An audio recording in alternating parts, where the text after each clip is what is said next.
All right, this is the Final Word Cricket Podcast. Adam Collins is still with you. Jeff Lemon out, and friend of the show, CricViz Supremo, regular guest when it comes to talking about short-form cricket especially.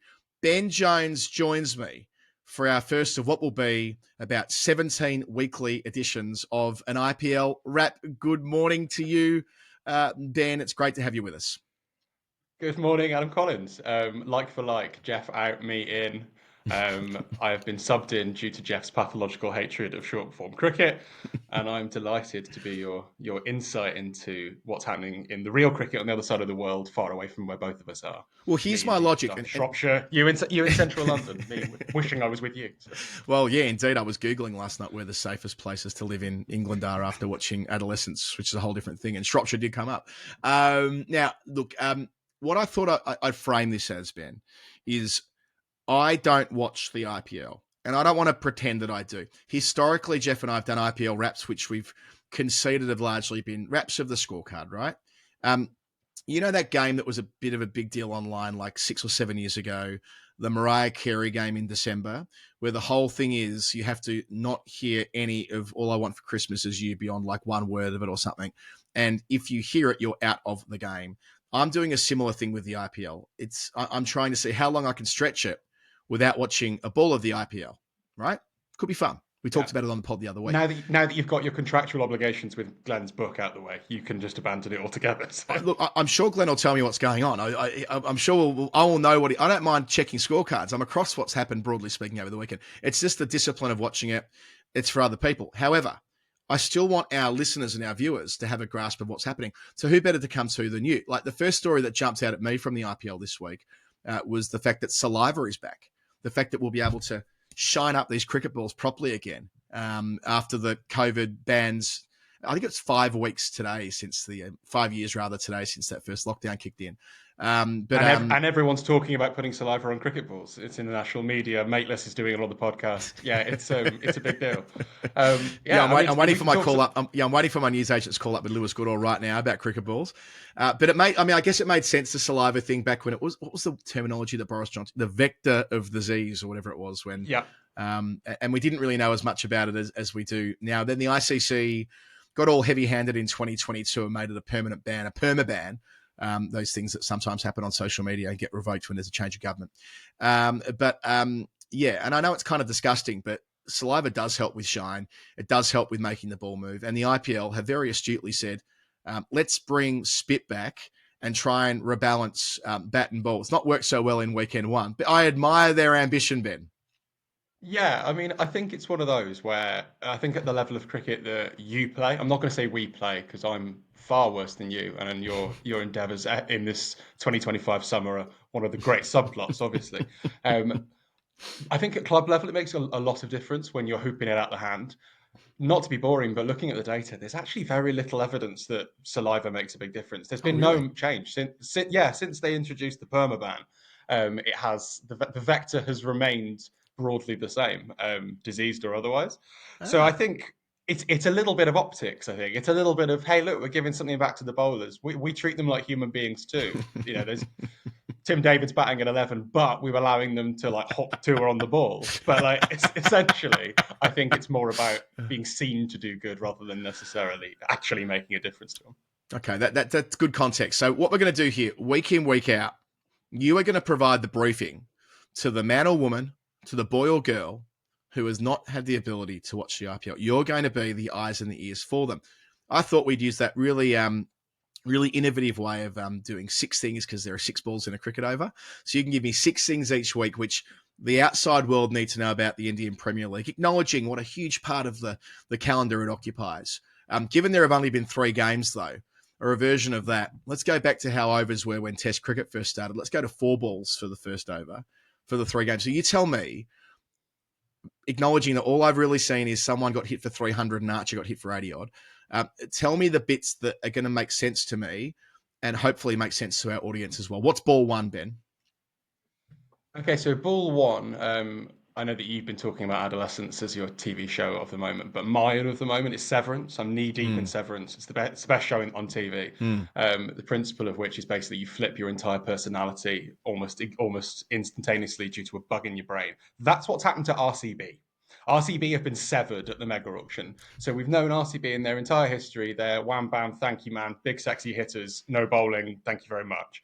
RCB are clever now. That's the headline. RCB are not a circus. RCB are good. Do we have a plan for this?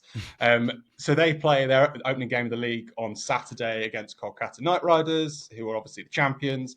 You know, big expectations. It's Eden Gardens. There's a massive circus of an opening ceremony that means the game doesn't even start on time. You know, it's proper, like, we are here for the party, not the afters. And the cricket very much was the afters for a bit. They bowled a pile of crap for about 10 overs. And then suddenly, the least RCB and cricketer of all time, Krunal Pandya, a mm, canny, unsexy finger spinner who floats around in the middle orders and does a bit of bits and pieces. There's no gold on his helmet. There's no frills to this guy. Comes in, takes three for spit on a decent track. RCB keep Kolkata to I think about 170, and then chase mm. it down with no bother whatsoever. Kohli gets a bit of red ink. All the broadcasters are happy. Everything's right as rain. But I think that's genuinely, I've flagged it elsewhere on like a serious level, that RCB have gone from being this like joke team. Like they were the thicko team with no thought behind it. Everything was driven by the eyeballs and the what's better than four? A six. You know what's better than a six? Another six. Like that kind of lack of intuition stuff. And now they are a serious grown-up cricket team with proper people behind them, with a captain who's not a superstar, with a bowling attack spearheaded by Josh Hazlewood, who's hooping it around corners in the power play and jagging it off the seam. They look seriously good, which I Mm. think for casual fans of the IPL, if you came back in, you introduce yourself to RCB and you're thinking, well, hang on, no, you're clever now, and yeah, it's Severance. It's discombobulating confusion that you're now looking at someone that's wearing all the same clothes. It's Virat still, but it's a very different outcome, very different personality of a cricket team. I'm thinking of Krunal Pandya is Heli R in our analogy, hopefully. Oh, Um, I can't elide them because the feelings I have for that character are yeah. deeply inappropriate compared to a finger spinner from Mumbai. I Um, trust you watched the finale on Friday or Saturday, or the I season 2 absolutely finale. have. I've watched it twice already because I Yeah. watched it with my parents as well. That's Mm. that's the setup I've got going. IPL and Severance, and not a whole lot else. It's the second. I made a Mr. Milicic reference in the first part of the show with someone being Great. Tuva Bros. Anyway, if you want to watch that on YouTube, you can go and watch another video on the Final Word feed. If you're listening on the show on the audio, then you're all set. Okay, so that's ball one. RCB now smart. Kohli red ink in his 400th T20 match as well, the third Indian after Rohit Sharma and Dinesh Karthik to reach that milestone. Second ball, please, Ben. I'm going to reference the term which I hate the most in the IPL, which is referring to Mumbai Indians versus Chennai Super Kings as the Classico. That football game which is steeped in political history, in civil war, in fascism versus the freedom of the people, goes back almost 100 years. It's also the same as a game between two franchise cricket teams that have been going around for about 18 years. It annoys me the most, but it is the biggest game in the tournament, and that was on Sunday night in prime position. Mumbai versus Chennai, Dhoni versus Rohit, and in this occasion, as is often the case, Dhoni came out on top. I know it's Gaikwad as captain, but come on. And the thing I want to chat about most for ball two is Noor Ahmad is born to bowl in Chennai. He is liquid Chennai. Wrist Right. spinner, left arm wrist spinner for anyone who hasn't seen him, potentially at this point, the best wrist spinner in the world. He has gone from being a kid who had the misfortune of playing for Welsh Fire when I was there, ragging it around corners in the nets. Clearly looks brilliant, but was a bit raw. 4 years later, he is the finished article. He takes 4 for 18 in this game on a classic Chennai wicket, classic turning pitch.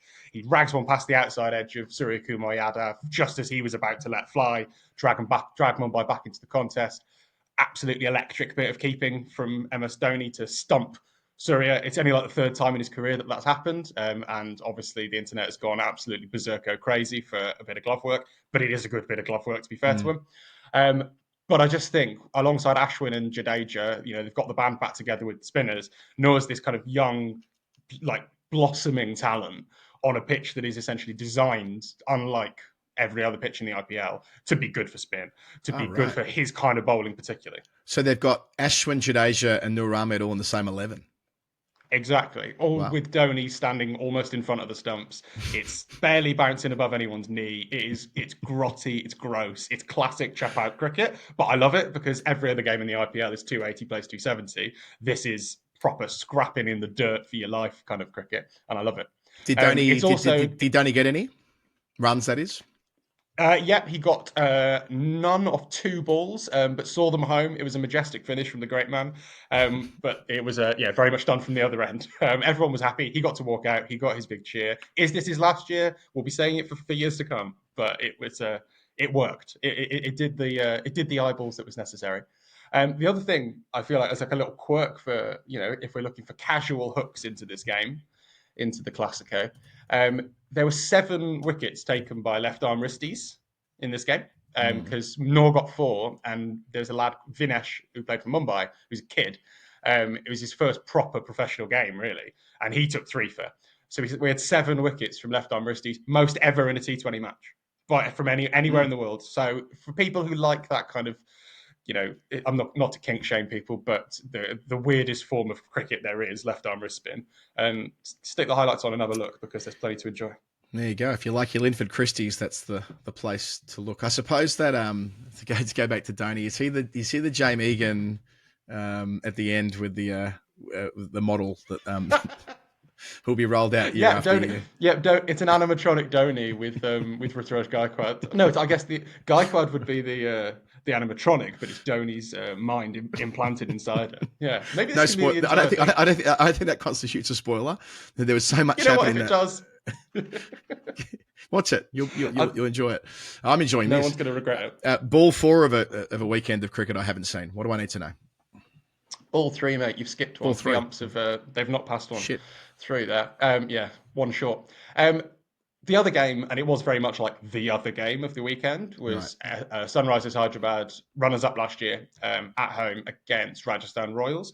I know that a lot of English fans in particular have always had an affection for Rajasthan, Archer and Stokes and Butler. They were kind of seen as the English team, and then they kind of moved away from that a bit. But as a result, there's a lot of casual Rajasthan fans, and also the gears are always fantastic. So it's always worth getting on that train. Maybe not this year, is what I'd say, because they did not look great. Sunrisers smoked 280 odd against them. I think it's the second highest total in IPL history.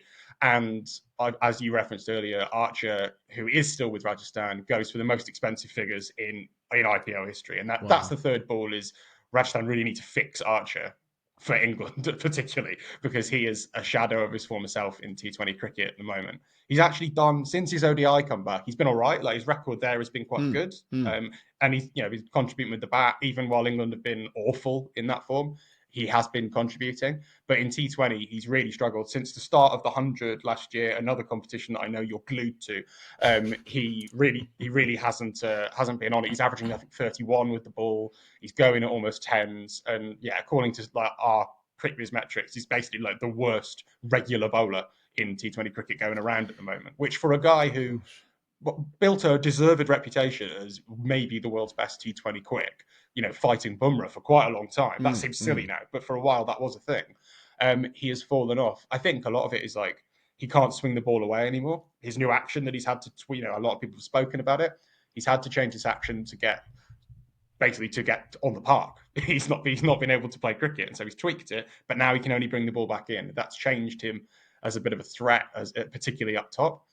And so I don't know how you get out of that. I don't know as an injured fast bowler, how do you tweak constantly battling with your body and what you need to do to execute your skills? I don't really know. But if I was Rajasthan's physio or bowling coach, I would be tearing my hair out because they've spent a fair chunk of money on this guy. They haven't really got a lot of other bowling.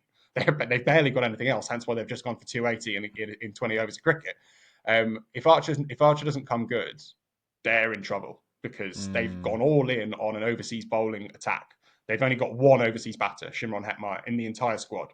So they can't shift it out. There's no backup. There's no kind of cool young thing. It's Archer or bust for Rajasthan. And at the moment, bust looks a tad more likely. Yeah, none for 76. The worst figures that was previously Mohit Sharma with none for 73. I think so. I feel for Archer for lots of reasons that look, there's no point getting into all of this because then you end up spending your whole life triaging your comments. But the way in which he's been depicted as someone who's never played again since 2019, only sparingly and whatever. He actually has played quite a bit of T20 cricket, hasn't he? Was he the player of the tournament in the IPL a few years ago, or the most wickets anyway, going back a few years now? The latter, yeah. The point is he has shown at this level that he can be utterly ferocious, and for England in short form cricket clearly as well. It's just that he's trying to, as you say there, do something that'll make his action more sustainable, and presumably that's, as much as anything else, trying to give himself a chance of a rebirth as a test cricketer, but for losing one of his main weapons in the process. Exactly, and I think what's a real shame is that I remember having a conversation with you Old Trafford in 2019 in the Ashes, where I'd misbooked my holiday and had to fly back from France on day one of the test at about 3 in the morning. It was a great day, but in my revelry and my confusion, we were chatting about all the hate that Archer was getting online and the discourse surrounding it of, is he lazy or is he just good, and all this kind of stuff. And I think your exact phrase was, look, you'd have to, anyone who's not an idiot on the internet knows that Archer's going to play 400 tests or take 400 test wickets and play 100 tests. And it's like, it does feel really sad that now we are talking about him having to scrabble to get on the park, deliberately kind of diminish his skills to be able to play 4 overs of cricket in a competition that I love and other people love, but ultimately isn't seen as the pinnacle for a lot of cricketers. And it's not talking about, is he going to spearhead England's attack at the Gabba in 6 months' time? It's something rather more kind of pragmatic, which is sad. And ball number 4 to round us off. Ball number 4 is that Sunrisers, to flip it round, Rajasthan were really bad. Sunrisers look awesome, and they're going to do it all again. Last year, they're the fastest scoring team in the history of the IPL.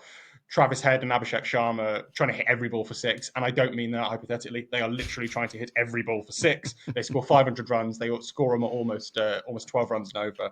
Obviously, we all know what Head can do at his best. And we know what Abhishek Sharma increasingly is going to be, the superstar. Bowling his 4 overs of darty little spin and smoking it at the top. But the one thing that was missing from Sunrisers last year was a number 3. They tried everyone there. They tried Nitish Kumar Reddy. They tried Heinrich Klaassen. They were throwing people up. Basically, they couldn't get it right. So they go out in the auction. Ishan Kishan's been let go from Mumbai Indians. We all know about the factions that are going on there. It's Rohit versus Hardik versus the owners, whatever. And Ishan Kishan seems to have fallen out the wayside. He's not been on the right side of history, and he finds himself in the auction. Sunrisers go and pick him up for a good amount of money, and in his first game, at number 3, he goes and smokes 100 off about 40 balls, and he looks at $1 million.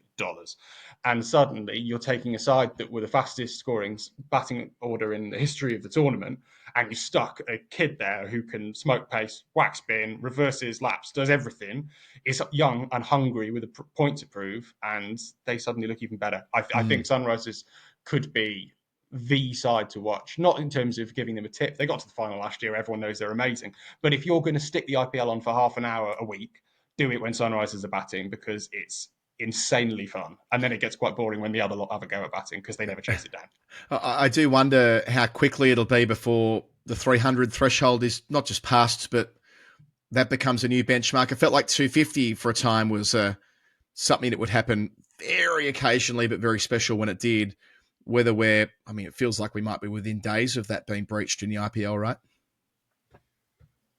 I think we get some perfect storms quite often in the IPL, because with the impact player, everyone knows that you can go harder. India have got this amazing group of players, young batters in particular, and everyone's got a couple. So every batting lineup is stacked. All the grounds are 55-metre boundaries. The pitches are roads. And there's almost an arms race, I think, at this point. Sunrisers have got that thing that Morgan's England had in 2015, where it was a bit like, who knows what we're going to do? We might get 400. Maybe we're going to get 500. We're just going to keep going. We're not thinking about benchmarks. We're just almost just testing our strength every single game. They're seeing everything as an opportunity. 300 is going to fall, if not this season, it'll be next season, because teams are too good and they're getting too many opportunities. It used to be that you'd get a game at indoor every few years where it's 50-metre boundaries, but that's happening, 4 or 5 times a week where you're getting these platforms. And ultimately, it would almost be a failing of the league if no one does it. It would be a shock, because they've churned out 280 odd there, and genuinely they left 20, 30 out there. Like there was a little spell of a couple of overs where one of the commentators was talking about how, at this point, if you're going at 11, you're dragging it back, and it Mm. sounded insane and like a cricket commentary from the future, but it's not. It's 2025. That's where we're at. If you are Tushar Deshpande and you can nail 2 Yorkers and get 2 dots, suddenly the game feels like it's moving back in your direction. As it was, it wasn't. They got 280 and they lost by 40 odd runs, but that's where we're at. It's a silly game. It's a silly sport. It's a silly competition. I love it very much, and I'm very excited to share it with you and Yeah. help you in your Whamageddon esque attempt to not watch a ball of it. I'll be leading you through. That's it. So, I mean, 286 was the score that I saw this pop up on social media last night. That was the score the Windies made in the 1979 World Cup final in 60 overs. And that was seen as shape-shifting, impossible to reach. And, of course, England were soundly beaten that day. But the fact that it can now be made in 20, and you're saying that there were runs left out there, is a sign of the times. Let's not get into an existential, angsty conversation about what that might mean for the future of the game around the world if that becomes de rigueur. We'll do that, I'm sure, another time. Ben Jones, you're outstanding. How can people find your work on the internet and beyond? At Ben Jones Cricket on Twitter, and more importantly, at CricViz Analyst on Twitter is where we're doing our game, ball by ball, over by over style tweetage. So Yep. get over onto that. We're not on any of the others. We're going down with the sinking ship. We're Twitter/X till we die, unfortunately. But come join us. We have a laugh. As Lawler says, it's my shit pub. Come and sit in the corner with me. I sort of feel the same way about Twitter sometimes. It's our shit place, and we're going to deal with it till the bitter end. This has been great. Thank you, Ben. We'll wrap the show there as well. Thank you to everybody for listening to The Final Word. It's been season 17. It's been episode 30. We've got a book club coming up day after tomorrow. Thank you, everybody, for the kind words about last week's book club, which dealt with the 1926 Ashes with Stephen Brinkley. I had an absolute ball doing that and got some great feedback from those who watched and listened to the interview. If you've not had that in your feed as yet, there's a story time with Jeff and Barat from over the weekend. There's another story time with Jeff and Barat coming up this weekend. So if you like hearing from Baz, there'll be plenty of it on the feed. We thank Maurice Blackburn Lawyers, Australia's #1 plaintiff law firm. And we thank, of course, all of our patrons for making everything that we do possible. Patreon.com/The Final Word. Been great to have your company today. This has been The Final Word. We'll catch you soon. Bye.